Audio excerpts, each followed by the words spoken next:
Alors, ah oui, la clé. Je vais laisser mettre la clé.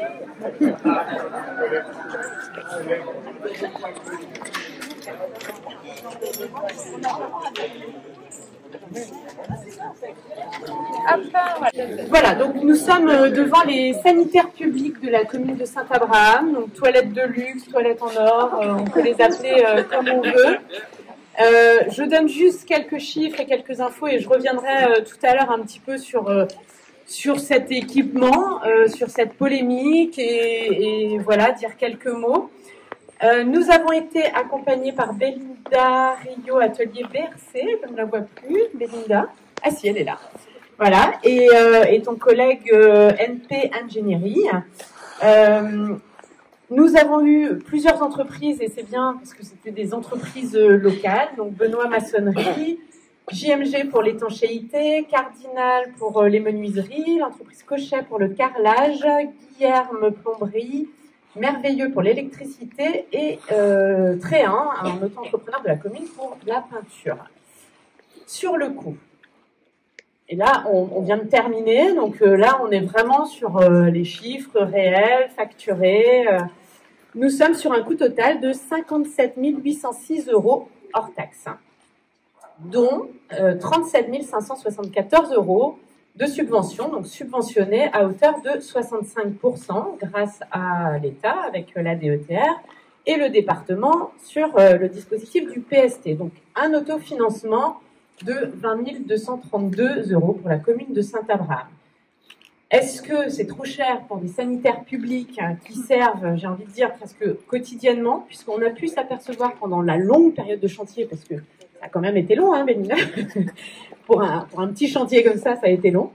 Voilà, on s'est aperçu pendant cette période de fermeture que presque quotidiennement, il y a des gens qui venaient à la mairie pour demander où étaient les sanitaires publics. Donc ça montre bien l'utilité. Je ne vous parle pas quand il y a la fête de la musique ou le concert qu'on a fait cet été organisé par la commune, que du coup nous n'avions pas de sanitaire. Donc nous allions dans les petits sanitaires de la sacristie de l'église. Donc voilà, c'est pas non plus idéal.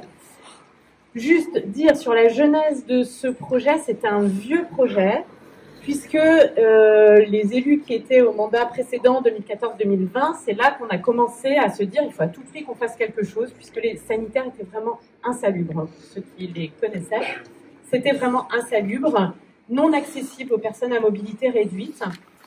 Donc on avait commencé à faire des chiffrages, ça nous paraissait effectivement trop cher. Donc on a étudié d'autres scénarios. On s'est dit ben on ferme ceci, on va en faire d'autres ailleurs, ça coûtait plus cher. On s'est dit qu'on allait acheter un module comme on peut trouver dans certaines communes tout près, vous le posez, ça coûtait plus cher. On s'est aussi dit à un moment donné, ben on ferme et il n'y a plus de sanitaire public. Voilà. Très vite, on s'est dit c'est absolument pas possible. On avait aussi étudié le fait d'incorporer une cabine en fait à l'intérieur. Enfin bon, voilà. Donc on est revenu à quelque chose d'artisanal, puisqu'il a fallu déconstruire puis reconstruire. Donc on voit bien la différence entre les pierres. Voilà, mais en tout cas, ça reste des toilettes simples, on va pouvoir le voir. Ça a été un projet complexe parce que depuis le début, on n'a eu que des obstacles sur ce projet. Donc on est près de la croix ici qui est classée au bâtiment de France. Voilà, on avait aussi le projet à soumettre à l'avis de l'architecte des bâtiments de France. Donc voilà, on a eu après de l'amiante qui n'avait pas été détectée, enfin que des embrouilles. Au moment où on était prêt à démarrer, tout le monde connaît Yann Jandot, qui est une personne à mobilité réduite, qui était venu, comme il l'a fait dans quasiment toutes les communes. On avait fait le tour de la commune, il m'avait mis dans le fauteuil roulant aussi pour que je puisse me rendre compte de la difficulté que c'est de naviguer en fauteuil roulant. Et là, on lui montre notre projet, on avait eu le permis, et là, il nous dit « mais non, mais ça va pas ». Ben non, ça va pas. Donc, effectivement, il nous a dit « ben non, il faut mettre une porte coulissante », puisqu'il nous a démontré qu'une porte battante, quand on est personne à mobilité réduite, ben ça le fait pas. Et puis, il nous a conseillé des aménagements aussi à l'intérieur.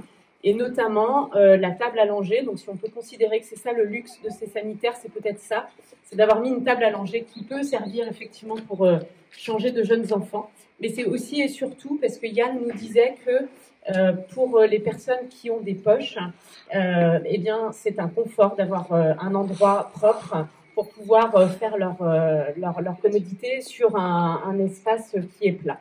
Donc voilà, donc on s'est dit, ben oui, merci Yann pour cette information. Donc on a mis effectivement une table allongée. Donc Yann ne pouvait pas être présent ici, mais il reviendra puisque il a suivi aussi la polémique et du coup il souhaite venir voir les sanitaires de Saint-Abraham. Voilà, donc on va pouvoir couper le ruban.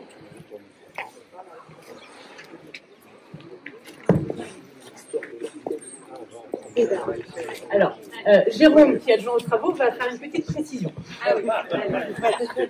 Alors, je vous envoie. Juste une petite précision. Donc, je ne sais pas si vous voyez la pierre qui est située au-dessus du linteau. En fin de compte, ouais, voilà. Donc, en fin de compte, historiquement, le cimetière était situé autour de l'église.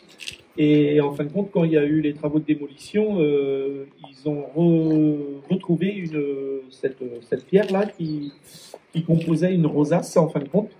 Et le maçon, qui est l'entreprise Benoît de Malétroit, là, l'avait positionné provisoirement en nous demandant si ça aurait été sympa de la réincorporer au-dessus du linteau. Du coup, c'est pour ça que cette pierre-là se retrouve là. Voilà. Très bien. Merci Jérôme. Et tu peux venir, on va couper le ruban. Alexandra, Jean-Marie, et puis les officiels, vous pouvez venir. Hop.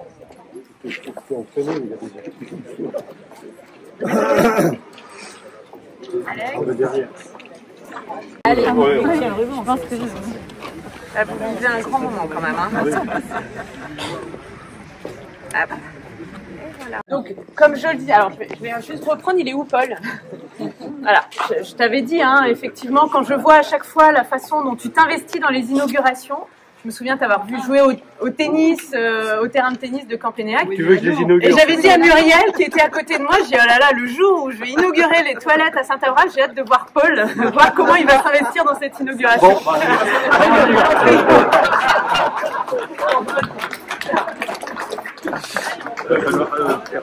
durer le plaisir que tout. Voilà, c'est propre, mais c'est simple. Hein, non, ben non, voilà.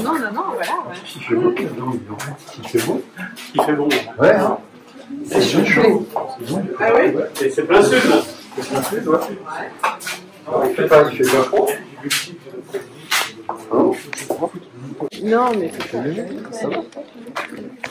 Mais écoute, ah oui. Bah, tu me donnes les ciseaux? Ah oui, merci. Donc vous allez pouvoir venir. Il n'y a rien de luxueux. On est resté sur des matériaux très basiques. J'ai envie de dire presque dans la gamme la moins chère en fait. On est toujours très soucieux des deniers publics. Donc voilà, c'est très simple, c'est fonctionnel. N'hésitez pas au cours de la matinée à les utiliser. Voilà, donc vous pouvez aller voir et puis on va poursuivre. On va aller. Ensuite, la rénovation et la mise en accessibilité des sanitaires publics. Que dire de plus sur ce projet? Celui qui nous a valu de défrayer la chronique nationale, partant d'une lettre anonyme envoyée à la presse, dont le Canard enchaîné, afin de dénoncer le coût exorbitant de ce projet. S'en sont suivis un défilé de personnes extérieures à la commune, venant prendre en photo les toilettes dont le chantier n'était même pas commencé. Au moins, ça permettait de constater que les toilettes étaient insalubres. Un défilé aussi de journalistes avec des articles sous différentes formes et de diverses qualités, mais aussi et surtout un déferlement de haine sur les réseaux, puisque ce petit article, parce que c'était un petit article sur le Canard enchaîné, a été repris par différents médias et relayé de façon assez massive sur Twitter notamment.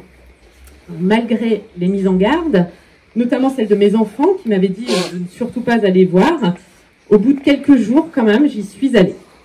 Quel triste constat de voir cet acharnement général contre les élus locaux, d'une façon générale, contre les fonctionnaires aussi, contre les communes, et globalement contre la France en général. Bref, j'ai largement pu m'exprimer sur cette polémique stérile, mais qui a profondément blessé les élus que nous sommes, nous qui veillons quotidiennement à ce que notre action soit conduite par l'unique intérêt général, et vraiment uniquement cela. Donc je confirme que le maçon n'est ni mon père, ni mon frère, ni mon amant, que j'ai pas construit de piscine dans mon jardin, que j'ai pas fait non plus construire une maison pour un de mes enfants. Je n'ai pas détourné d'argent public. Les agents communaux ne s'en sont pas mis plein les poches non plus. Et pour répondre à la question du dénonciateur anonyme qui terminait sa dénonciation en demandant si le papier toilette à ce prix-là est offert, je réponds que oui. Le papier toilette est offert et le savon également.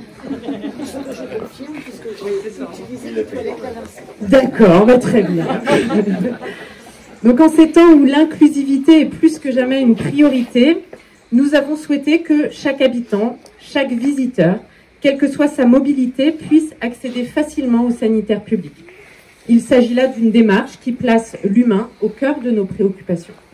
Je remercie Yann Jandot à nouveau, excusez ce matin, qui nous a aidé à améliorer notre projet de base de façon à ce que ce soit des toilettes pour tous. C'est certainement le projet le plus long que nous ayons mené et que je suis vraiment particulièrement heureuse de voir terminer, vu tous les obstacles que nous avons franchis depuis la genèse du projet.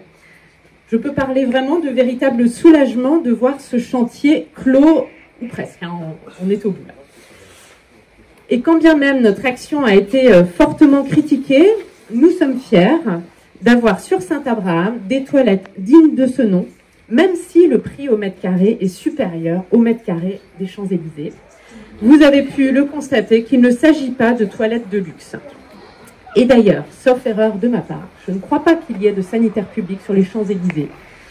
Donc, nous mettons notre expertise en rénovation sanitaire à disposition de Madame le maire de Paris. Il y a des sanitaires payants.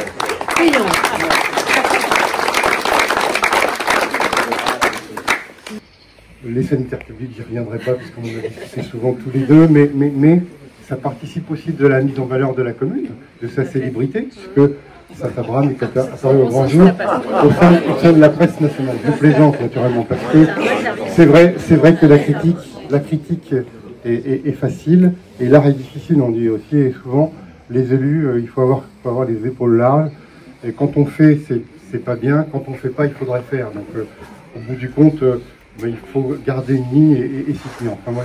Oui, je ne l'ai pas dit tout à l'heure, mais j'avais quand même invité le journaliste du Canard enchaîné, qui m'a répondu qu'il ne pouvait pas être présent, mais qu'il aurait aimé être présent et qu'il reviendra sur la commune pour voir les sanitaires. La deuxième démonstration, et je pense que tu as tout dit dans ton discours, c'est la meilleure réponse à ce pseudo-débat démocratique que l'on constate aujourd'hui avec les réseaux sociaux, avec ces polémiques permanentes. C'est tellement facile d'attaquer les élus, c'est tellement facile de faire du tir au pigeon matin, midi et soir avec les gens qui sont en responsabilité. À ce rythme-là, on ne trouvera plus personne pour prendre les responsabilités. Il est temps de réagir par rapport à ça, parce que si on ne se met pas à jour là-dessus, je ne sais pas comment on va se retrouver dans les prochaines élections municipales, à moins que ce soit les tireurs des pigeons qui viennent commander nos communes, et ça ne serait pas forcément impossible, parce que la nature ayant horreur du vide. Mais en tout cas, tu as fait une magnifique réponse, et je pense que quand viendra le journaliste du Canard enchaîné, j'espère qu'il fera une belle démonstration de la belle utilisation et de bonne utilisation de l'argent public, parce que c'est une obligation de faire ce que tu as fait, et en même temps, c'était la meilleure façon de le faire.